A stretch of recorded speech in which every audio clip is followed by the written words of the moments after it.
And we are live. Welcome to MLB Live Before Lock. It is Wednesday, October 6th. I almost had it. I thought it was an 8 at first, and then that would have been 2 days into the future. That wouldn't have worked. I am Josh Engelman. I am joined by Terry McBride. No Eric Lindquist for us tonight. We are brought to you by Jock Market. They are the presenting sponsor of this show. Before we get started, hit that like button, subscribe to the channel, hit the notification bell so you know when everything goes live. I feel like we should be playing taps for you right now or something. I feel bad for you, Terry. I feel bad for me too. I feel worse for the Aaron Boone and his whole coaching staff. That I'm kind of hoping that the axe falls in the next couple of weeks. Not big fans of a lot of the decisions and stuff that got made last night, but we'll see what happens. I was going to wear all black for the show today, but instead I just changed it up to the old Rangers hat. Move on. Okay, let's say that Boone is gone and they change it up. Who do you want to be the manager of the Yankees next year? Do you have anybody off the top of your head? Jonah Hill's character from Moneyball. That would be a good one. I want somebody analytically inclined who understands what they're doing, what the math says. I don't care if it's a former player. I don't care if it's a leader of men or anything like that. I just want somebody who plays by the math at this point, and let's try that for a change. That seems like a reasonable stance to take. Yeah, I think so. I just don't want to see these lineups with, Brett Gardner hitting leadoff or, second in the batting order in the middle of the season for no good reason. Just, the rambly scrambled lineups that were going up there it was enough for that. But there's a lot of things that go on. Like, I think, honestly, he pulled Cole way too early last night. Like, I would, even if he's struggling, it was still only a couple of runs, and it's still Garrett Cole, and he had only thrown 50 some odd pitches. Like, you just let him pitch there. So I think so too. So I wanted to touch on something before we get started. 720 Red Dog in chat is the prompt for this, but it's something that I think a lot of people lose track of. So I'm not pointing this out for any particular reason, 720, but it is a good talking point. So based on the line that I'm looking at right now, the odds of the Dodgers winning 68%, the odds of the Cardinals winning 32%. People think that the Dodgers are overwhelming favorites in this matchup. The Cardinals are slightly more likely to win right now than Tyler O'Neill is to just randomly strike out in a plate appearance that you just want to pick. Like, Nolan Arenado's on-base percentage this year is .312. The Cardinals are more likely to get on base than Nolan Arenado was to get on base, or Cardinals are more likely to win than Nolan Arenado was to get on base at any point in time this year. We get lost in these game outcomes. Even if it was like 80-20, I mean, that's like a Joey Gallo hit in general. You really have to picture these things sometimes in a different lens, because we think, I don't know how this team is going to win in a one-game playoff. And it's like, oh, it's just as likely as super random events that happen every single game. It's not as rare as it seems.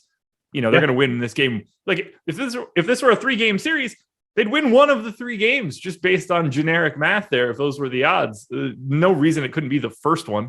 Absolutely. And it's a game of a string of super random events coming together to, form these results. So it's that kind of a game. It's very unpredictable. I was talking about that in Slack with somebody. They were asking, should I just take the 2-pitcher optimal and mash it in for this? I said, well, there is one approach to that. And based on price projection, or they were asking, I've got so many Dodgers coming up in Fantasy Cruncher, same story. Price projection wise, it makes sense. They're projected out higher, but based on that likelihood of outcomes and just the idea of stringing together 30% likely events, that a couple of 30% likely events happen in a row, and now this team's ahead, and now that triggers that 30% likely event. So thinking about it that way is a good way to do it. And it makes it, it's a lot tighter than it may seem. And you definitely, to answer that question, want to be getting to some of these Cardinals bats, because it's very likely that they're going to be involved. Let's put it that way. Absolutely.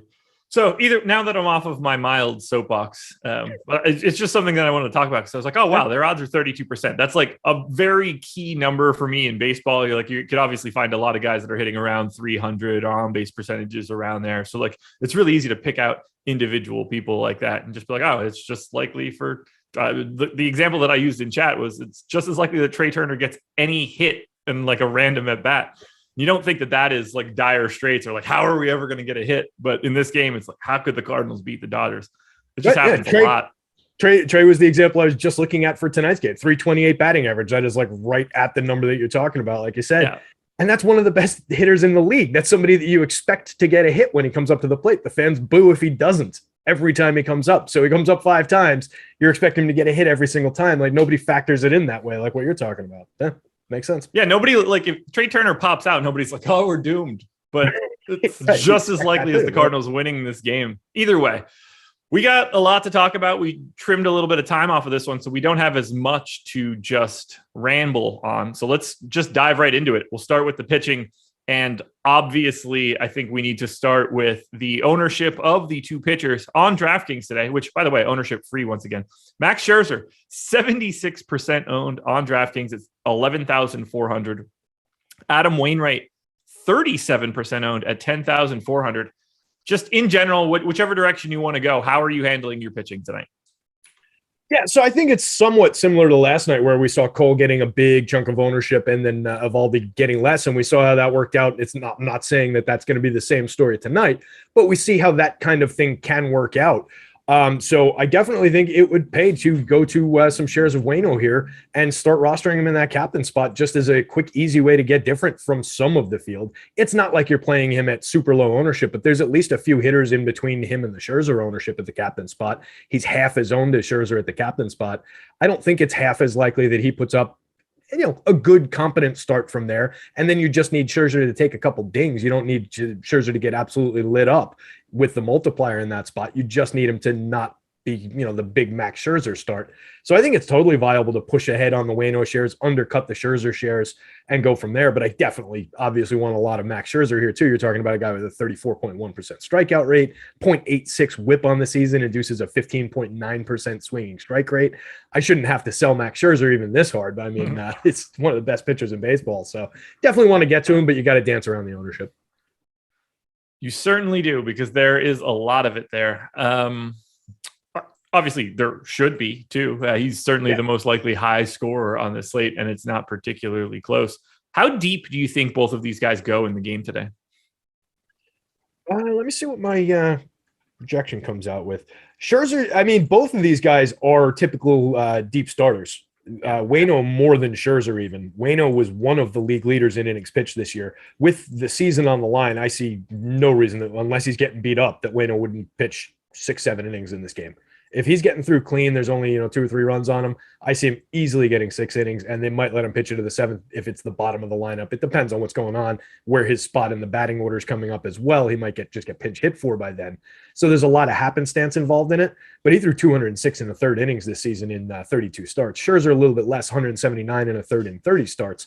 But both of these guys are going to, just personality-wise, for just a second, when the managers come out to the mound to take these guys out, they're going to tell him to fuck off if it's too early in the game, if he doesn't want to come out. So these are those type of guys. So I think there's a little bit of that in here too. So I expect deep starts from either one unless they get beat up. Like, this is not one where I expect it to hand off to the bullpen immediately in the 5th inning with a lead, kind of a playoff. I could see Wainwright coming out a little early because he doesn't miss bats in the same way as Scherzer. And when facing a team like the Dodgers, you're not really in a I'd like to get a couple more balls in play and cross my fingers type situation where you can start throwing arms that can pick up Ks in individual situations. It wouldn't surprise me if Wainwright had a slightly shorter leash than he normally does. I gave him one. So normally I stay pretty close to like the normal amount of outs that a pitcher receives. So that's just generally how I make my projections. I did shave one off of Wainwright just because I think he's a little bit more likely to get pulled just because of who the Dodgers are offensively. Totally fair. The way I would counter that probably is I think there's low expectation on the card side of getting any strikeout upside in this game anyway. Just looking at, what their options are coming out of the bullpen. I pulled the bullpen team stats for the season. So they're good in terms of the home run rate. A 2.39% home run rate puts them among the league leaders. But they've got an 11.1% walk rate out of the bullpen, only a 23.65% strikeout rate. So you're gaining a little bit of ground over Waino with the 21% strikeout rate, but you're losing a lot of ground with he's got a 6% walk rate, which is pretty good. So in terms of a team that is, you're probably going to be pitching to a lot of contact against this team anyway. Who are we going to trust more? The guys who are putting a lot of free passes on base or Adam Wainwright? it's going to be a crapshoot either way. I mean, you're going up against an all-star team that does nothing but hit the ball well. So tough call. What's your stance? 7% strikeout rate for the Dodgers starting lineup. What's your stance on the bullpen for tonight? Is it looking, are you more or less likely today to go to relievers than you were yesterday? And if you're looking at any relievers, do you have anybody in mind? No, I think there's some viable arms in the util spot for this one. I think if you're going to anybody where you're thinking about a captain reliever play, it's probably going to be Kenley Jansen, and he's not even getting very much ownership in that spot. It looks like Vies is getting a little bit in that spot. But I just see it more in if you're trying to pick off one of those spots where a pitcher comes out, let's say Adam Wainwright, it's somebody who's getting a lot of ownership, but Joe Kelly makes some sense to come into that spot and pitch for a little bit. There's a few guys in that bullpen. I'm sorry, Joe Kelly's in the Dodgers bullpen. What am I talking about? If Scherzer comes out a little bit early, I got these mixed up. I had the teams. It was probably a long night of crying and stuff, so I can see how you're not bringing your A game today. Thanks, I appreciate it. So yeah, it would be Joe Kelly to get some ownership, to get a couple innings in that spot if Scherzer comes out early. Tony Gonsolin also in the bullpen for the Dodgers here. Corey Knebel could possibly see a couple innings. And then the high leverage guys, you've got Kenley Jansen, you've got Blake Trinney in there. So I would expect that would be generally the crew there. And then on the Cards side, they've got a kind of a mixed bag where they threw a few of their starters in. So they've got Miles Mikolas in there. They've got Jack Flaherty in there. They've got Luis Garcia, who's capable of pitching a couple of innings at a clip. They've got Kwang Young Kim, who's certainly capable of pitching a couple of innings at a clip. He's a guy I'd be considering if you're thinking about maybe picking up 2-3 innings, probably not 3, but 2, with not very much strikeout upside, too much walk upside, gives up too many hits, too many runs, but he's a guy who might get some shot there. Andrew Miller struggled a lot through the season, but he's been there before. And if you're looking for that kind of a narrative with these guys, Alex Reyes, another kid who's got a premium arm, 30% strikeout rate, is capable of giving you multiple innings. So he's a guy I would think more if they've got the lead rather than if Waino struggles and they need to go to somebody. But Alex Reyes could see 2 innings or an inning and change of high leverage. You said Andrew Miller, and immediately my thought was like, holy hell, that guy's still in the league. Like, I vividly remember him being at North Carolina with Daniel Bard and them being like an incredible 1-2 combo. And then I looked him up and I found out that he was 3 months younger than me. And I was like, oh yeah, shit, he's only 36 years old. He was just around playing college baseball when I was his age. So it's not as weird as it seems when I hear it. I just assumed, like, when you first said it, I was like, oh, he's like 45. No, he's literally me. It hurts when that starts to happen. Yeah. Wait till everybody in the league that's younger than you or that's older than you has retired. I mean, we're already getting into that weird spot, seeing like Vlad's kid and stuff being in the league, where it's tough for me to wrap my head around that. Or like Kenyon Martin's kid being in the NBA is one of them that gets me a lot. Those are the things that, like the guys that I could remember coming out as when they came out as rookies and like being young guys now having children in the league freaks me out to no end. Yeah. I mean, we're only a couple years away from LeBron's kid at this point, right? If you assume he made it, 4 years away. 3. Yeah, I think it's 3, but it could be 4. But now that I'm thinking about it, I don't know. Because of COVID and 2 years happening at like the same exact time, I can no longer keep track of anyone's age. Yeah, I have no idea. Adam G says Steph Curry and Dell. Sure. Honestly, yes, for me. I use Del Curry all the time in NBA Live, the 95 probably, because he was a sharpshooter, man. Yep. He bombed threes. So absolutely. And I think he was he was 100% in NBA Jam. So it was really, really fun to use Del Curry. Yeah, absolutely. I mean, Steph is, obviously the 2.0, but Del was the originator, and that's that was the kind of guy you got. Not that anyone saw Steph being this, but I was very not fond of Steph coming out of college. So I'm glad there was no audio take of that. Desperately wanted Steph on the Knicks on draft night. Win this by a pick. I just assumed he was too small. Like the 3-point revolution. Like I just didn't think he was ever going to have it. I didn't think he was ever going to be big enough, and it didn't matter because he learned how to shoot from 50 feet like a free throw. Anything else you want to touch on from a pitching perspective? No, despite my stumbling through some of the bullpen stuff there, I spent more time on the bullpen than I should have to do that. today. But yeah, I think we covered most of the pitching up and down. There's another one where I really do expect these guys, and I know Cole got yanked a little early last night. We were talking about that before, but I really do expect decent starts out of these guys where we're seeing 5-6 innings and change, and a pretty tight, pretty good game here. So I would be more focused on the starting pitchers than I am on the bullpen. Cantor, I wasn't all that interested in Johnny Flynn coming out either. Free content today, MLB Showdown ownership. So make sure you're checking that out. That's obviously why you're here, plus PGA rankings. And I need to hit on a couple pieces for the Hall of Fame, because it's been a pretty big stretch of 7 days for people playing with an Awesemo avatar on DraftKings and FanDuel right out of the gate. We've talked about it a couple of times now, but we kind of got to push it. Rich Green with the split of $1 million for $560,000, regular in our premium Slack, and picked up the big one, life-changing money, $560,000. So kudos to Rich on that one. Carlos Manzo picked up another $5K on FanDuel for this past NFL Sunday. We had Lefty Bear as well finish second in the same contest that Carlos Manzo won. So it's always good to see a dueling Awesemo. Well, technically speaking, Carlos Manzo didn't have the logo at the top, but he did shout us out in the screenshot. So that's all that really matters for me in this case. He just cost himself a free month of Awesemo Plus Platinum. That's all. I mean, you know what? Maybe we still give it to him because we're nice and he tags us. I have no idea. You would probably know. Jeffrey Sox 09 picks up $20K. Taken first out of 334. That's a big one right there. That must have been a pretty high dollar entry. Dan Vita won $2,000 playing a little bit of Showdown on DraftKings. Great to see. And then Neil Orfield, friend of the program because he is a fellow Awesemo.com employee, just wins all the time, it feels like. $299,000 in Showdown this past week in the Raiders-Chargers game. So kudos to Neil. Neil, former Millie winner, I might add. So that one probably He's going to be on that show tomorrow, too, for people looking for Showdown tips. Don't miss it. All right, let's talk bats. Let's talk Dodgers, because that is where the primary amount of offense is expected to come from. Matt Beattie, the most owned player on this slate that isn't a pitcher, 56% owned right now on DraftKings. How are you feeling about the Dodgers hitters? Let me know who you like the most.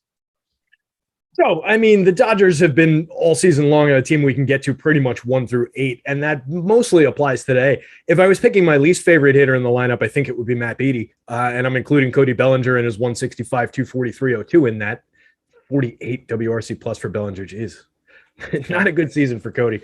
Anyway, yeah. So everybody's going to Matt Beattie there because he's a $4,400 play in the $4,400 play in the util spot.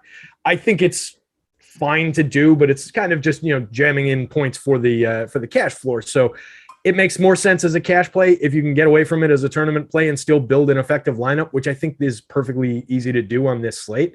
Then I recommend immediately pivoting from some of that ownership. If you can get yourself up to the point where you're paying for Corey Seager and Trey Turner together at the top of the lineup, I think that's a dynamite combo, and they're both going probably under-owned compared to the rest of this team. Mookie's obviously a superstar. Justin Turner is locked in. I mean, there's plenty to like up and down this lineup. It's difficult to say that anybody's not going to be a good play here. It's just about pivoting around that ownership.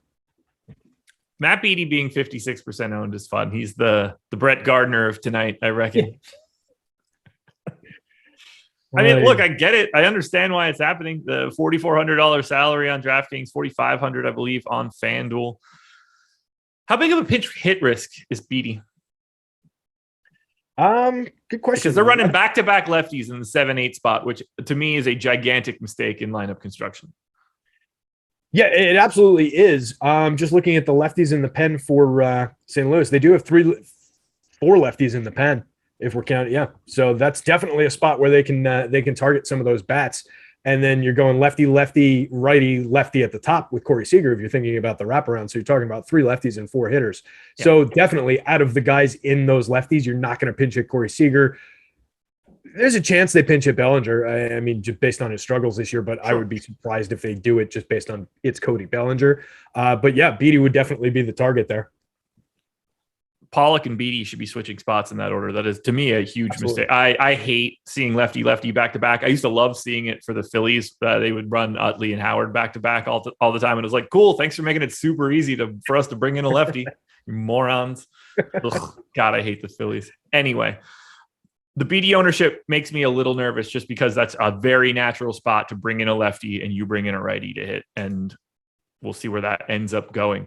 Yeah, and a guy already hitting seventh where you're already giving up a little bit of a plate appearance upside, and then you're taking the bat out of his hands for a whole plate appearance on the back end of that potentially. It's definitely a risk with that much weight on it. Do you have any interest in anybody that could be pinch hitting for the Dodgers? Let me pull that back up here. I had it up just 1 second ago. Let me pull up the old roster here. I mean, there's oops. Back to it, sorry. You're fine. You're fine. I don't know why I closed it. So I mean, we've got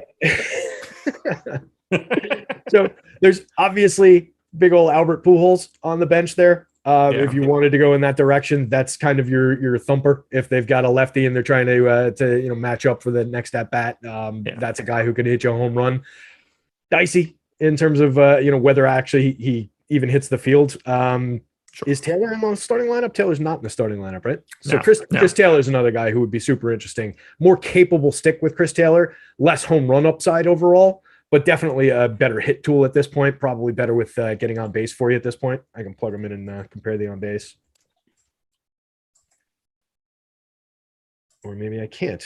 Because his name is not Christ Taylor. It's Chris Taylor. If it were, I'd be way more likely to roster him. Well, if I'm being honest, I'd probably be less likely to roster him, but you know where I'm going with this. Yeah, that's doesn't play into my outlook necessarily, but I was with you on the joke. Yeah, 284 versus a 344 on base percentage for Albert Pujols versus Chris Taylor. So if you're thinking in terms of a guy where they need to scratch out a hit, get a runner on base, kick off an inning, something like that, Chris Taylor. If you're thinking of a spot where they need to hit a 3-run home run, Albert Pujols. I want to take a look at the bottom of the Dodgers exposures right now. Trey Turner is the lowest owned projected hitter at 17.4%. Obviously, that's appealing, but $9,800 price tag, that's stuff. He's almost the same ownership as 4K Joe Kelly. Who would you rather play, Trey Turner or Joe Kelly? I'd rather obviously it's Trey Turner like in a vacuum, but yeah, it's Trey Turner in everything. I mean, I know Trey Turner is going to be in the game. Right. Joe Kelly might not see the field. I forgot which team Joe Kelly was on while I was talking about him. I want to play Trey Turner. Yeah, anything I can do really if I'm building lineups for DraftKings to pivot to Trey Turner and Corey Seager, or Trey Turner or Corey Seager to start my Dodgers stacks is a good thing in my mind. And that applies on both sides, really. They're under-owned on both sides for who they are. Yeah, Betts, Seager, Turner, all in the 9s on DraftKings. Very low owned. Beatty, as I mentioned, pulling the most ownership of any hitter. Cody Bellinger, not too far behind, but 42% owned. That one's scary. That one's scary. Given the way that he's playing, 42% Cody Bellinger just feels weird. Did it go up to 42? Oof, I didn't get that up there. Yeah, I'm still at 35, and I was concerned about him at 35. So, yeah, it's challenging. 137 ISO on the season, 52% worse than average creating runs over 350 plate appearances. That is legitimately brutal. Yeah. Oh, it's terrible. And it started last year too. Last year it was 239, 333, 455, still a 216 ISO, still 12 home runs and 243 plate appearances. Created runs 14% better than average. But we're talking about the guy who was an NL MVP the year before in 2019, before COVID, before all of that, if we can remember that far back, to when he was a 305, 406, 629 hitter with a 324 ISO and 47 home runs, who created runs 62% better than average. That's the Cody Bellinger I want to roster. That's why you still roll the dice with him. Anything else you want to touch on from the Dodgers? No, I think we got him. Works for me. So we need to talk a little bit about the presenting sponsor of this show. That would be Jock Market. They have turned fantasy sports into a stock exchange, and you don't even have to wait until the end of the game to make any money. You can cash that stuff out immediately if you'd like. NBA, MLB, NHL, PGA. All you got to do, pick up some shares of your players in the pregame IPO phase, and then buy or sell or hold throughout the rest of the games until the end. My example normally is if you take a leadoff hitter and he hits a home run in your first at bat, you can sell those shares immediately, lock in your profits, or you could wait, hope it gets a little bit better. Maybe he does it again and you can get yourself all the way up to the top, because I believe it's $25 per share if you are the highest scorer. Download the app in the App Store. Use the promo code Awesemo. Get up to a $50 bonus on that first deposit. This offer is exclusive to everybody in the Awesemo.com community. So if you want to do it, use that promo code when signing up. Go download the app in the App Store and go play on Jock Market.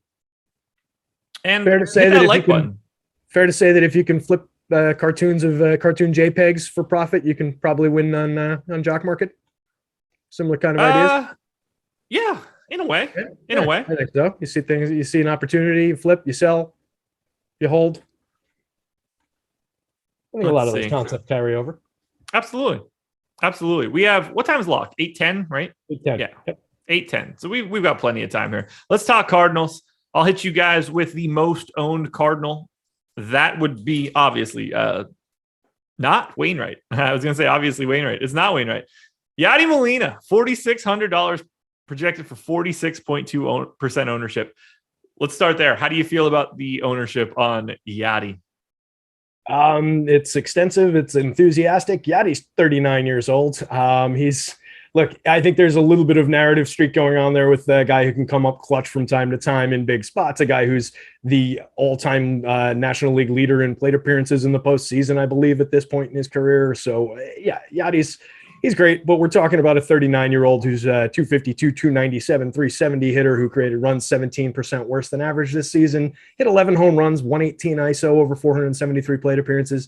Yadi's best feature is that he's still a fantastic catcher and he plays every day as a catcher. So rostering him at that extent, even for cost, when you don't need to roster a catcher on the DraftKings slate, if it was positional and you had to roster a catcher, sure.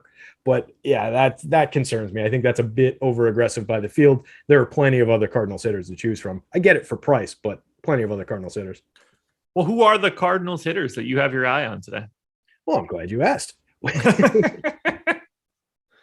I mean, we've got two stars in the middle of the lineup. Nolan Arenado kind of disappointed through the course of the season, but he still had a pretty good season if you take his name off the jersey and don't think about who he's been in through the course of his career. 255, 312, 494, 239 ISO, created runs 13% better than average, hit you 34 home runs. Paul Goldschmidt, monster second half, came roaring back, 294, 365, 514, 221 ISO, WRC plus was 138, hit 31 home runs. And then the guy who wasn't an established star who came into this year, but became one throughout the course of the year, Tyler O'Neill, hitting between those two guys, 286, 352, 560, 34 home runs, 274 ISO, created runs 45% better than average. If you can lock in that trio and O'Neill in the middle of it, they're all expensive, but O'Neill's going at 6.5% ownership. He's the best hitter on the team.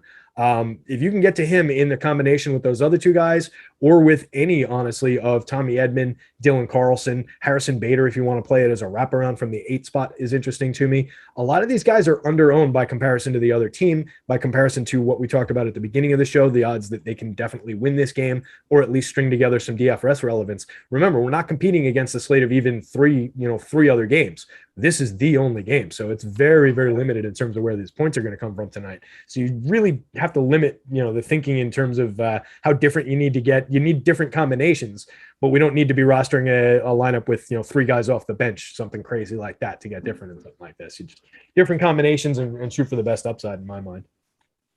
Do you see anybody on the Cardinals side of this game that's a pinch hit risk? I think definitely we could see Edmundo Sosa come out of this game at some point, get lifted for a pinch hit from Paul DeJong if there's a spot where they could use a home run. That's definitely a risk for them, for him rather. Then there's another player that they just called up who was a monster in the minors for them that I think could get worked in, not necessarily if it's like a really important spot, but maybe, I don't know, it's probably a narrative where I don't know what the hell just fell back there. It's probably a narrative where we're chasing maybe the Cardinals getting out ahead in this game by a couple of runs, and they just sit somebody down for a little bit of rest. But the kid's name's Juan Yepes. I assume I'm pronouncing that incorrectly. But Yep, has hit 22 home runs at AAA this season, 299 ISO, 289, 382, 589. AAA numbers, but a hell of a good season, over 357 plate appearances. And they called him up to be in the lineup for this. So I expect if there's somebody coming off the bench that's a wild card play that nobody knows, think Randy Arozarena last year in the playoffs, it could be that kid. It's just really difficult to peg where he would land in the lineup and who they would pinch hit for him. I'm already going back to like my rant from the beginning, but this just feels on paper like such a tough spot. It's just so much less tough than it really is in the grand scheme of things for just one random game. I just don't think the Cardinals are any good. I'm team Fangraphs on September 5th or whatever, thinking they got a 1% chance to do this bad boy. I spent most of the season talking about how they were underperforming, and then I said it one day, and I looked at the standings, and they'd won like 21 games in a row or whatever it was. We're suddenly well into the playoffs, and yeah, a little surprising, but yeah, like anytime you can get to the power trio that with Goldschmidt, O'Neill, and Arenado there, that's a great starting point for a lineup. And I really don't care who's pitching. You can throw those three hitters up against Max Scherzer a bunch of different times, and somewhere around 30% of the time, it's going to come out in the wash where those guys are going to get ahead of them. So I kind of like getting to the under-owned Cardinals bats in this one. I think it's about that time for dong picks. How you feeling? I'm feeling pretty good. I'm feeling pretty bullish on the guy I was just talking about before as the emergent star in that Cards lineup, the guy who's getting the least ownership on the Cardinals. That's Mr. Tyler O'Neill. He's leading the entire slate with an 11.4 in my home run model. He is also my number one potential home run hitter for today. So I can't pick Tyler O'Neill in this spot. I will go to my number two. That is also still not a Dodger. Nolan Arenado is my number two in the home run model at 0.19 home runs for today. So was my number two as well. Two Cardinals are our picks for our dongs today, which I think is a very interesting statement to make, because the next question I have for you is this: who wins? I think just to teach baseball a lesson about why one game playoffs are stupid, the Cardinals are going to win. Man, it'd be interesting. What's 3-game playoffs next year in the first round. What's the score? 4-3 Cards. All right. Yesterday, I said the score of the game would be 6-2. That ended up being incredibly correct. However, I gave those runs to the wrong teams, at which point that makes me incredibly incorrect. For now, though, I have that same sort of lean that you have right now, that the Cardinals make this a game. I'm going to say 3-1 St. Louis Cardinals. I like it. So we both like it to be tight. We both like it to be low scoring. Cards upset. There you and go, just for that, while I'm on the stream, not that anybody can see what I'm doing, I'm going to put my money where my mouth is and put a little bit of scratch on the Cardinals money line for this bad boy. Something I can sweat. Dong picks are in for the Cards. 2 individual picks in for the Cards. Shout out to the 720 Red Dog. Now you can't be mad. We're taking your team here. There you go. If you want to talk while you're putting your bet in there, Corey Seager, my leading home run hitter on the Dodger side. Oh, no, excuse me. Mookie's slightly ahead. Mookie, then Corey Seager are my 2 leading Dodgers. So coming right off the top of the lineup. A little bit under-owned on the Seager side, like I touched on a few times through the show. So I like the upside there. Same scenario for me. Betts is third. I have Betts in a tie with Goldschmidt and Seager.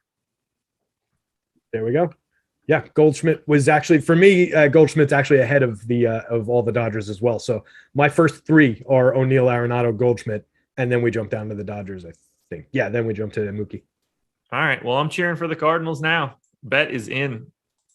Yeah, I've always been like a casual, like not a like baseball bigamist by any means, but certainly a casual supporter of the Cardinals when on the National League side. I consider them, their totals of World Series wins, their classy organization, all those kinds of things that people talk about. I didn't even think about this right now, but I'm going to also bet on my home run pick. I think it depends on where you're betting. I think you can do to hit a home run and win the game. Silly parlay bet. Individual bet is already in on the game. But let me go ahead and grab Nolan Arenado. At least 1 home run plus 300. I was really hoping for Something slightly better than that. All right, we're in. Yes. Boom. Backing it up. I like it. There we go. Money down. Josh says cards are not good, then picks them for a win. Shakes my head. It's almost as if that doesn't matter at all. And odds mean something. It's crazy how that works. If I get the Cardinals at minus 110 and even money, then no, I'm not super interested in betting on the Cardinals. That would be preposterous. That's why there are odds in these. It's a lot of fun. Yeah. It's fun. All right. Any questions anybody has? Premium Slack, YouTube chat. Either way, we have 4 minutes to go until lock. Hit me with the goods if you want. I'm trying to see. Betts or Goldschmidt? In a vacuum, I'll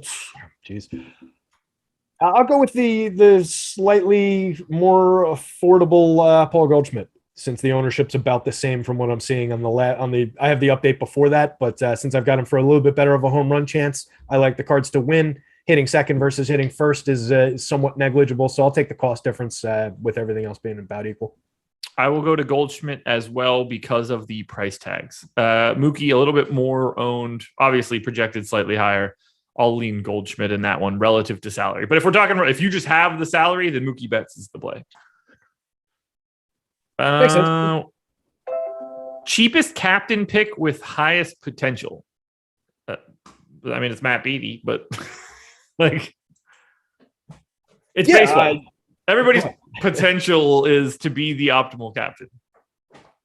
Right. Yeah, exactly. I mean, you could argue that, one of the relievers at 4,000 has potential to come in, throw 3 surprise innings and strike out 8 hitters. And, there you go. I don't expect it, but it's there.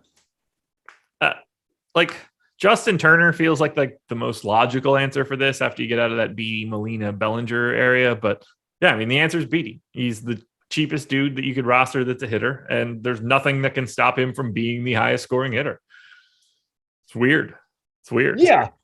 And I think before I think I would throw Bellinger into that bucket, though, from that, it is a decent amount cheaper than Justin Turner. And if you're talking about, you're taking plate appearances off because you're going to the 8 hitter and all those different things. But if you're talking about just, crazy upside for cost, then it's certainly there. I mean, the numbers in 2019 show that it's still there. He struggled like crazy this year, but he's definitely still a consideration in that captain spot for me. I would definitely take some shares. The only Cardinals are tough. We know this, but did anyone notice they cooled off of their hot streak? Lost 3 of 5. I'm surprised you noticed streaks, Sean V. Once you see that they win 18 straight, I assume you just think they win forever after that. Just like the roulette wheel in Vegas. If it's been red 17 times in a row, it absolutely has to be black on the next one. Those things just keep going. I want praise tomorrow from you guys after Carlson goes off. I will be sure to forget that completely in 5 minutes. Carlson's a decent player, 13% better than average creating runs for the season, 343 on base, 18 home runs. Nothing to sneeze at. He's a nice average player, 30.6% hard hit rate, 7% barrel rate, 24.6% strikeout rate. I don't like those numbers, but he's fine. Let's see. Gavin Lux off the bench have any value? Yeah, that's a good one. You could certainly play Lux. There's no reason he couldn't see an at-bat. Agreed. It's a dart throw like any of these other bench players, but yeah. Right. Yeah, you're going into that expecting a 0 and hoping for the best. Yeah, like I see more upside in going to Gavin Lux there than like Luke Raley, Billy McKinney, but I think Chris Taylor, Albert Pujols would probably be the 1-2. But then again, it could be Pujols, Lux, lefty righty, depending on which side of the platoon they need. Well, man, that will do it. It is 8:09:40, so we're gonna go ahead and call it at that mark. I've got nothing else to say. We're going to go cheer for the Cardinals. Apologies to Terry for yesterday's outcome. We were wrong yesterday. Hopefully we're right today. Good luck tonight, everybody. Enjoy yourselves. Win some money. Hopefully you've got the Awesemo.com avatar on your profile. Maybe you can get yourself a free month. But good luck. Back tomorrow with like an actual slate, correct? I think so, but I haven't checked. That'll work for me. We got I don't know what we got. Back tomorrow with baseball. We'll talk to you later.